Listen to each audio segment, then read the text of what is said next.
Hello friends, good evening. आज एक विषय लेके आप लोगों के पास आई हूँ। ये देखिए मेरे कुछ पिटूनिया के पौधे जो मैंने नर्सरी से परचेज किए थे। मेरे यहाँ खुद से भी आए हैं, पर वो अभी बहुत छोटे पौधे हैं। वो पिछले साल वाले बीज गिर गए थे और वो जर्मिनेट हो गए हैं।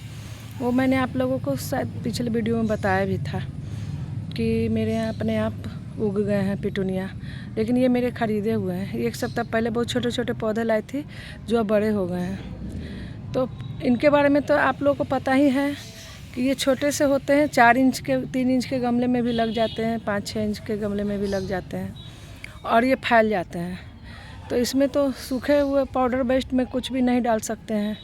तो मैं इसमें लिक्विड फर्टिलाइज़र, ये देखिए ये इसमें है सब्जियों के आलू प्याज के छिलके, केले के छिलके, और अभी सर्दी आई है तो थोड़े से सरसों की खली, नीम खली और एप्सम सॉल्ट मिला के मैंने फुला रखा था। और इसी को मैं सप्ताह में एक बार थोड़ा थोड़ा 1 मग और 5 मग पानी और 1 मग कंपोस्ट ये वाला लिक्विड मिला के मैं सभी पे डालती हूँ। मैं नेचुरल NPK ही बना के ज़्यादातर डालती हूँ, केमिकल कम ही डालती हूँ। देखिए मेरे नेचुरल NPK, चूँकि अभी मेरे पास है नहीं, वो मैंने सारे बकेट में भिगो रखे, तो आपको दिखाने के लिए लाई हूँ मैं क्या क्या डालती हूँ। ये चाय की पत्ती, आलू प्याज के छिलके नहीं थे तो वो मैंने आपको दिखाने के लिए रख दिए।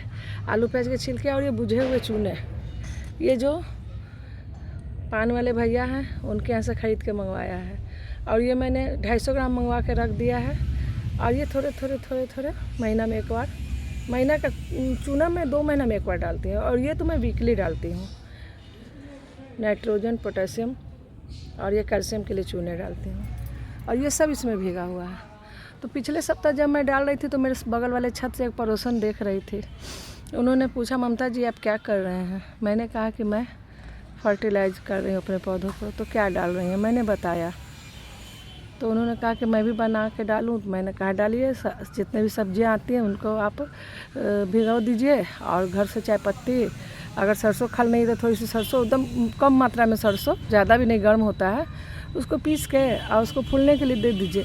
और किसी चीज़ से नाप के आप नपना बना लीजिए।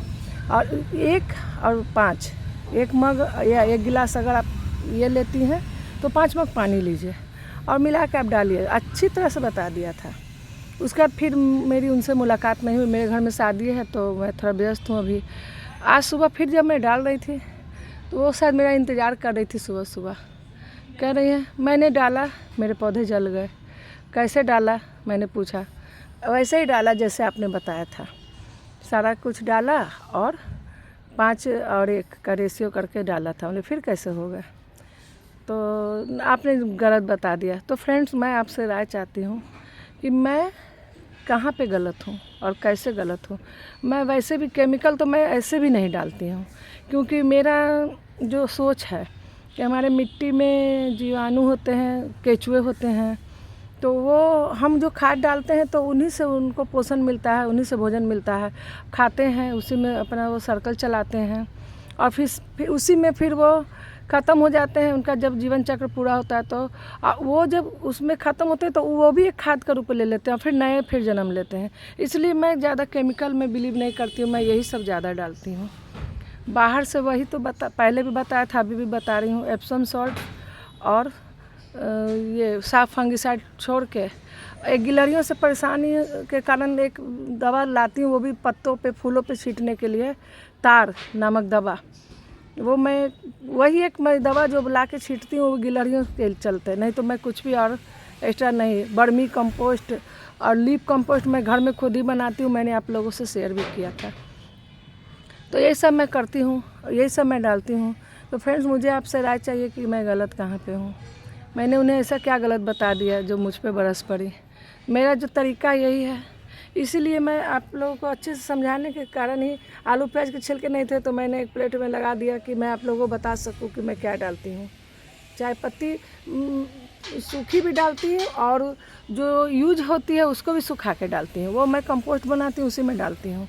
मेरे यहाँ से साग सब्जी का कुछ भी बाहर नहीं जाता है। जो भी कटिंग होता है सारा कुछ मैं सुखा के रखती हूँ। अभी भी मैंने मिट्टी फैला के रखा है। एक तो मेरा बड़ा सा बोरी में एक पेड़ था, सहजन का पेड़ लगा रखा था, वो बोरी फट गया तो उसको मैंने सुखा कर अभी भरा नहीं है, उसमें कुछ और मिलाना है तो उस साइड में रख दिया है।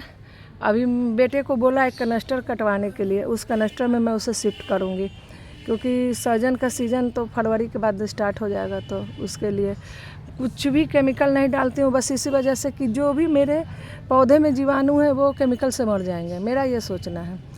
मैं भी कोई मास्टर नहीं हूँ, महारथी नहीं हूँ, मैंने भी किसी से शिक्षा ली है, किसी से सीखा है, कुछ देख सुनकर, कुछ आप लोगों से किन्हीं और से देख सुनकर ही मैंने ये सब किया है। तो मैं ये नहीं कहती हूँ कि मैं बिल्कुल सही करती हूँ, लेकिन मेरे पेड़ और पौधों को देख कर बताइए फ्रेंड्स। देखिए मेरे सारे, देखिए गुलदाउदी, मैं जहाँ पे बैठी हूँ यहाँ के तो अभी कली लगी हुई हैं, थोड़े अलग हैं कुछ पौधे जिसमें कि फूल खिल चुके हैं, लेकिन चूँकि मैं यहाँ पे बैठ सारा कुछ लेके यहीं पे बैठी हूँ। देखिए ये जो मैं फर्टिलाइज़र बनाती हूँ इसके लिए मैंने एक स्पेशली बकेट ही रखा हुआ है, तो इसलिए मैं आज यहीं पे बैठ गई हूँ। पिटूनिया यहाँ पे 4-5 गमले थे तो सोचा आज यहीं पे बैठ के आप लोगों से बातें करती हूँ। तो बताइए मैं कहाँ पे गलत हूँ।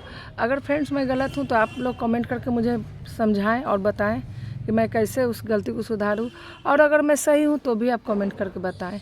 आप लोग बताएंगे तो मुझे और भी जानकारी, जब से आप लोगों से जुड़ी हूँ और बहुत कुछ सीखी हूँ, इसलिए मैं बहुत लोगों के लाइव में जाती हूँ, बहुत लोगों से मिलती हूँ, लाइव के ज़रिए ही, पोस्ट के ज़रिए ही, और कुछ लोगों से तो मुझे बहुत लगाव हो गया है, जैसे कि केसी अग्रवाल, अस्मिता सिस्टर, अभी वो 2 दिनों से बाहर गई हुई हैं, उनकी आवाज़ नहीं सुनी है तो लगता है कि कहाँ कब से मैंने उनसे बात नहीं किया। एक किरण की बगिया की हैं, किरण दी, एक रीतू जी हैं, और बहुत सारे लोग हैं जिनसे बहुत ज़्यादा मतलब इधर बातचीत होने लगी है, लाइव के ज़रिए ही, पोस्ट के ज़रिए ही, और बहुत कुछ मैंने सीखा भी है, बहुत कुछ जो नहीं आता था वो भी मैंने जाना है।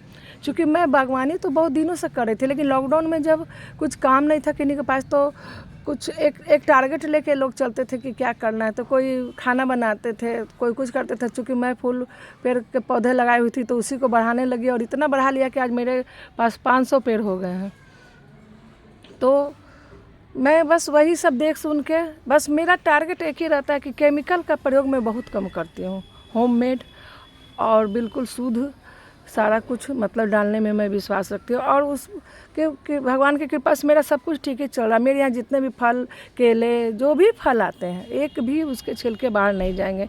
यहाँ तक कि मैंने छत पे एक बकेट रख दिया है, क्योंकि मेरे घर में 7-8 रेंटर हैं, उन लोग के यहाँ भी फल आते हैं। खास करके मैं उन लोगों को कह चुकी हूँ कि भाई आपके यहाँ केले आएंगे तो आप केले खा लीजिएगा, छिलका मत फेंकेगा, इसमें डाल दीजिएगा। और मैं साइड में ये सब में देखिए केले के छिलके भी दबाती हूँ, यहाँ भी दबाया, इसमें भी दबा रखा है, क्योंकि वो केचुए वगैरह वही उनका भोजन भी तो वही है ना, वही खाएंगे तभी तो फिर वो लोग अपना काम करेंगे और पेड़ पौधे इतने स्वस्थ रहेंगे। तो मैं रेंटर से भी बोल चुकी हूँ, सारे रेंटर से, कि आप लोग कुछ भी मत फेंकिएगा। चाय पत्ती भी रखती हैं, और वो लोग रखती हैं, वो लोग मेरा बहुत इज्जत करती है, सारे रेंटर मेरे सारे रखते हैं छिलके, और सारे छत पे आके रख जाते हैं। हाँ, उन लोग को मेरा सेक्शन भी पता चल गया है कि फल वाले किधर रखने, सब्जी वाले किधर रखने, और चाय पत्ती किधर रखनी है। तो इससे मतलब हेल्प बहुत मिल जाता है। तो आज मैं इसी विषय पे आप लोगों से बात करने आई थी कि मेरी पड़ोसन ने जो मुझे सुबह झाड़ दिया, हालांकि मैंने उन्हें जवाब दिया है, तो क्या मैंने गलत कहा? वो ज़रूर कुछ भी मात्रा कम बेसी ज़रूर की होंगी, तभी उनके साथ ये प्रॉब्लम हुई है। या तो हो सकता है सारा कुछ से तो उनको दिक्कत नहीं होगा, मुझे लगता है चूना वगैरह उन्होंने, या एप्सम साल्ट बहुत ज़्यादा मात्रा में, या हो सकता है सरसों की खल, चूँकि अभी उतनी सर्दी भी नहीं पड़ी है कि बहुत ज़्यादा सरसों की खल वो तो जला ही देगा, कुछ ना कुछ तो उन्होंने ज़रूर क्वांटिटी में घट बढ़ किया होगा, तभी ये प्रॉब्लम हुआ है, और नहीं तो होने का सवाल ही नहीं। मैं देखिए, मैं फिर अभी आज डाला है ना, तो अब मैं फिर नेक्स्ट फ्राइडे तक फिर डाल दूँगी।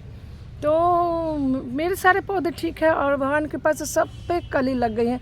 मेरे डहलिया भी बहुत तेज़ी से ग्रोथ कर रहे हैं। अगले महीने से सारे डहलिया और गुलदाउदी जब पूरे खिल जाएंगे तब मैं पूरे गार्डन का वीडियो बनाऊंगी और आप लोगों के साथ शेयर करूंगी। बस मुझे ये बताइए फ्रेंड्स कि मैं ये जो डालती हूँ और जो मेरे डालने का तरीका है वो सही है या गलत है। अगर सही है तो भी कमेंट करके बताएं, गलत है तो भी कमेंट करके बताएं। और वो मेरे यूट्यूब पे वो फॉलो भी करती हैं, वो मुझे लाइक कमेंट भी करती हैं। हाँ, फिर भी मतलब पता नहीं कैसे नहीं समझ में आता है। उनको मैंने बताया भी है कि आप सबके लाइव में जाइए। केसी अग्रवाल सिस्टर हैं, किरण जी तो नहीं करती हैं, रितु जी हैं और बहुत सारे हैं, प्रतिमा जी, कुछ लोग तो किचन वाले भी जुड़े हुए हैं, लेकिन हम लोग में इंटरेस्ट लेते हैं वो लोग भी। मैंने बोला है, वो लोग मुझे करते हैं, मतलब ज्वाइन भी कर रखा है, फिर भी पता नहीं कैसे क्या करती हैं, समझ में नहीं आता है। तो अगर मैं सही हूँ तो भी और गलत हूँ तो भी प्लीज़ फ्रेंड आप लोग मुझे अपना राय और सुझाव दें, और अगर मुझे कुछ सुधार करना है तो वो भी बताएं। तो आज के लिए इतना ही। Thank you friends, bye bye.